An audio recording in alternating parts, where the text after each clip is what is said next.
Class 11, we were doing the first chapter of economics, definition and subject matter of economics. So in the last video you have seen I have given you the characteristics of land and characteristics of labor. Now what are they? They are the factors or the means which are required for production purposes. You can also call them resource. Resource means anything that helps you in giving utility in return, and resources are generally limited.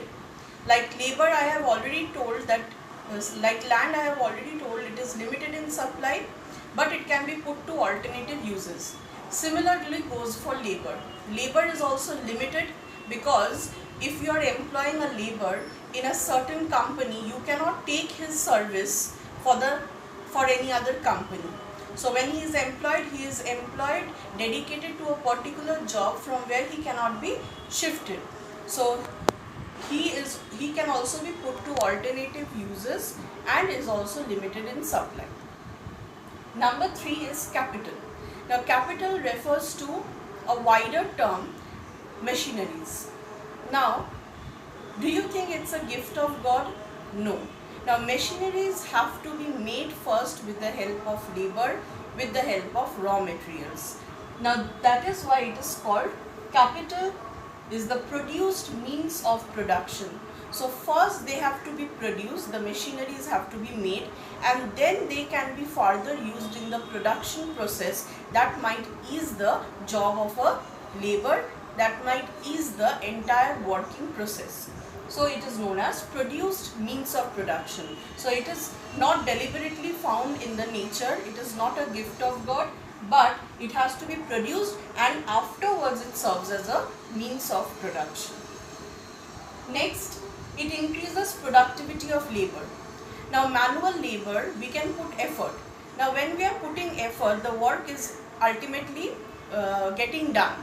But suppose a laborer can make a handmade toy and each day he can make only 5 toys. But if there is a proper machine, then the labor will be working on the machine and that will be easing down the work, and in a certain day the labor can make out 15 toys, for example. So the labor, when he is working alone, the entire activity of stitching, assembling the raw materials and giving it a proper shape, when everything is done by the manual labor, then he is able to deliver only 5 units of toy per day. But when he is working with the help of a machine, then he is able to deliver 15 toys. Why? Because machine is doing rest of the job and it is easing down the work of labor. Moreover, we know that machine is a passive factor, or capital is a passive factor. I am adding it on. Now what do you mean by passive? It cannot work on its own. It needs a labor to work upon the machine. So who will start the machine? Who will operate the machine? So you need a labor, because machines are passive. They are not active and they cannot start on their own. Similarly, land is also a passive factor. Land itself cannot increase its productivity if a labor is not there to occasionally plant the trees, occasionally fertilize the land, then the land is also a passive factor. So when the labor works on the machine, the work production increases. So we are calling it increases the productivity of labor. He alone cannot deliver so much of productivity as he can do with the help of machine. Number 3, capital is not infinitely durable. Now what do you mean by infinite? Infinite means which you cannot count. Infinite means as long as. Durable means which can stay for a long time. Durable products. So capital or machinery is not infinitely durable. There is a negative sentence. That means the capital or machinery cannot last long. It cannot be infinitely durable, because machines every day due to work, they are going under wear and tear. So what happens? There is depreciation of machine. The functioning of the machine decreases slowly. Its efficiency decreases. Suppose in home you have many sorts of electrical appliances. What you will see, after 2 to 3 years, it needs a repair. Why it needs a repair? Because it has undergone wear and tear for 2 to 3 years and now it has depreciated. So you need to repair it and then fix it up and then use it. So a machine is not a product that will last you long time or last you the lifetime. So the lifetime of the capital is not infinitely durable. And why it happens? Because it undergoes wear and tear, the parts or the machineries, its efficiency decreases, and what it was able to deliver at the first, it will not be able to deliver like that. So it is not infinitely durable, means it undergoes some depreciation or wear and tear. Next, capital stock can be increased depending upon savings. Now what do you mean by savings? Saving means the part of income that we do not use for any expenditure or consumption purposes. So out of our income, if we don't spend on consumption, then the rest of the part is saved. Now with that saving we can plan out anything, we can buy something. So it is just for an individual I am talking. But if you talk with the respect of a country, now what is country's national saving? It is the amount of nation's total income, that means the income earned by the entire population. The nation's income, if it is not spent, if it is not undergoing an expenditure, then we call that part national savings. Now if the total nation saving is put together, it can be utilized to buy or hire the capital machinery. You know that in India there are not enough machines. Why? Because due to lack of technology, the techniques are not improved over here. So for getting the improved machineries, we have to purchase it from the foreign countries. Now how will we purchase? We can only go for a purchase if a nation like India, if the national saving is much more, with that nation saving, it can go for purchase or hire of any machineries from outside. So capital stock can only be increased for a certain country at a particular time. Capital stock means the amount of machineries. It can be increased if there is enough of savings. So if the nation saving is less, then the stock of capital accumulated will be less. So it depends highly on savings. And mobile means it can cross boundaries or it can cross between regions to regions. Just now said that we can hire a machine. Why we can hire a machine or purchase a machine from a foreign land? Because of course it is mobile. It can be moved from that place to our country. But land, can it be shifted? No, it is immobile.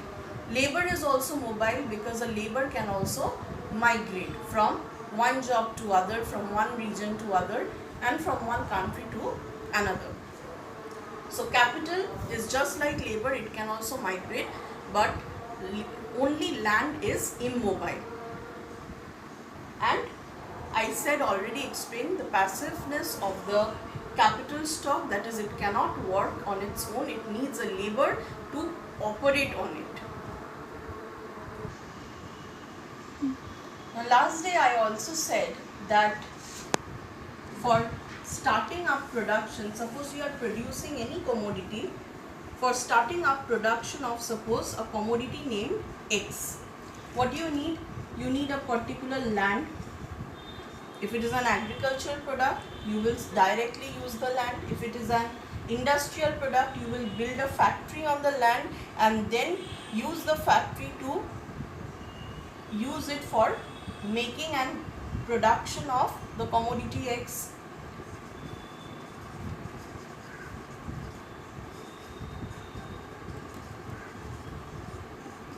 So for the production of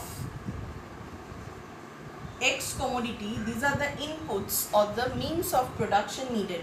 Land, you need labor to work on it.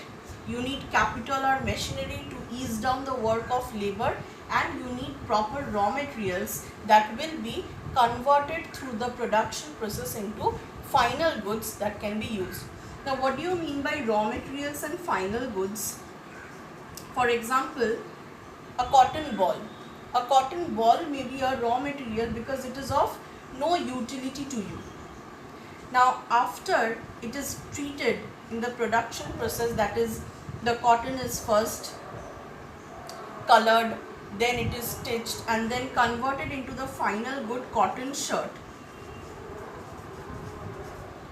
So there are lot of process or lot of treatments given to this piece of cotton ball. It is first the threads are collected, then it is dyed properly, colored properly, then stitched, gave it a design or a shape, and then it got converted to cotton shirt, which we generally demand, which we generally are wanting from the market. We don't purchase a cotton ball, but we purchase the ultimate finished cotton shirt. So in the production process, the raw materials are converted into final goods, and this final good satisfies or brings satisfaction, some sort of satisfaction to us, and it possesses utility. So basically in the production process, what has happened, the raw material is converted to final goods, or the raw material is converted and it has, to this initial cotton ball, something is done to increase its utility for us, so that the final good can give us some sort of utility. This is known as form utility. Form utility means you are changing the form of this raw material and you are delivering it in a certain form that it gives us some sort of utility. Now all these we can understand, but no land will come up on its own, no machine will come up on its own, no labor will come on its own.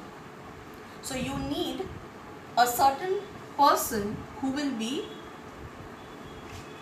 that person is named as entrepreneur, who is actually making the entire plan of the production of X commodity. So entrepreneur makes the entire plan about production process, and afterwards he is the only person, from his mind inception of production comes, he is the starting point of any production unit, and then he organizes. For suppose entrepreneur thoughts that he will be engaged in the production of X, and then what he feels for production of X, what are the things needed? Land, labor, capital and raw materials. So he will be the one involved in organizing, doing the entire searching and organizing the piece of land, hiring the land from its owner by paying rent to use the land. He will arrange for the labor, and he needs to pay wages to the labor. He will take the machineries and he will purchase the machineries, and then he will be using in the production process, and he is the one who will be purchasing the raw materials. So what can we see? What is the characteristics of an entrepreneur? He is the one who plans the entire production process. He is the one who organizes or brings together the land, labor, capital and raw materials which are required to start up a proper production process. Now without this arrangement, no production can be done. And he is the risk taker. Risk taker means, suppose when he is coming up with the X commodity in the market, you don't know ultimately the X commodity can be sold in the market or not. Will there be customers demanding the product X? So there is some sort of risk involved, but the entrepreneur is bearing the entire risk. That means if X is supposed produced and it is delivered in the market and it is sold, but the sale was not handsome, that means the profit from the sale is very poor. But the entrepreneur had to pay for the land, for the labor, for the capital and the raw materials. After the payment for, these are known as factor payment. All the factors will work in the production if they get their payment. No factors will work if they don't get payment. You cannot tell a labor to work for free and you cannot forego his wage. So he will work only if he gets the wage. So this is the factor payment required to engage the factor labor in the production. And who is bearing the entire cost of production? Cost of production means the total monetary amount involved in the production process. So the entrepreneur, he pays the rent, he pays the wages, and for the capital and the raw material. So the entire, these are the inputs in the production. So these are the costs involved in the production. And who bears it? The entrepreneur bears that. But what is the entrepreneur's income? So suppose the cost of producing X is rupees 10. Now if X is sold at rupees 12, the extra 2 rupees will be the profit or income for the entrepreneur. The income which he also has got full right because of engaging the production process. He cannot work if he doesn't have any income. So he is involved in the production of X. He bears the cost of production thinking that after selling of X, he will get rupees 12 and that extra 2 rupees will be his income. And that is known as profit of the entrepreneur. But why we call it risk taker? Suppose in the market, this good was not able to sell at 12 rupees. So, suppose it is sold at 10 rupees only. No one is willing to purchase if the commodity is at 12 rupees is charged for the commodity. So what will happen? See, the entrepreneur is bearing the entire cost, and he is bearing the entire cost per unit, means for one production of 1 unit of X. He bears rupees 10 cost, and by selling also he gets rupees 10. That means he can only cover up the cost, but is he earning anything? Then what is the implication? That even after the entrepreneur planned the entire production process, given the entire cost of production, his income at the end will be uncertain. So he is the risk taker. He takes up the risk thinking that there will be profit or the end result will be good. But there can be situations where the end result is null and the entrepreneur might not be earning any profit at the end. So entrepreneur's income is nil. So he is actually a risk taker. He takes the risk and his earning is variable and not known. So what I just now said, his earning is profit, and profit is not known from before whether the commodity will be demanded in the market or not. If it is not demanded, then there will be no profit. If suppose after launch of X, people are rushing to buy the product, that means people want this product, they will be willing to pay a higher price for the product. Now when you go to shop, you are willing to pay a higher price for that product which you like. So people wants to acquire the commodity X even if it is priced at 15 rupees. That means for per unit X, the entrepreneur now can make 5 rupees profit if the cost is 10 rupees. So the profit is variable, means it is changing, ever changing, and it is not known before.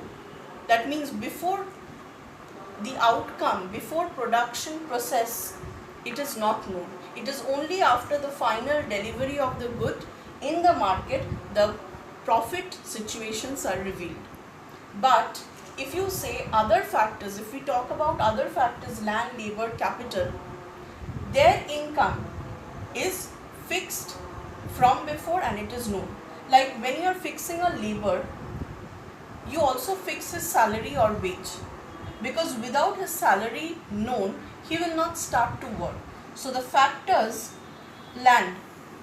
Suppose the entrepreneur engages land, and suppose the owner of the land is different. He will only give you the land, his piece of land, if you properly mention what is the amount of rent you are going to give. So all other factored payments are prefixed, or they are known from before. But what entrepreneur is going to earn only can be revealed after the production is done and after the final good is delivered in the market. So his earning, entrepreneur's earning, is known as profit, which is variable. It depends on market conditions, the conditions of demand, and it is not known. Not known means it is not fixed by contract, it is not previously known. It only gets revealed after the end of the production process.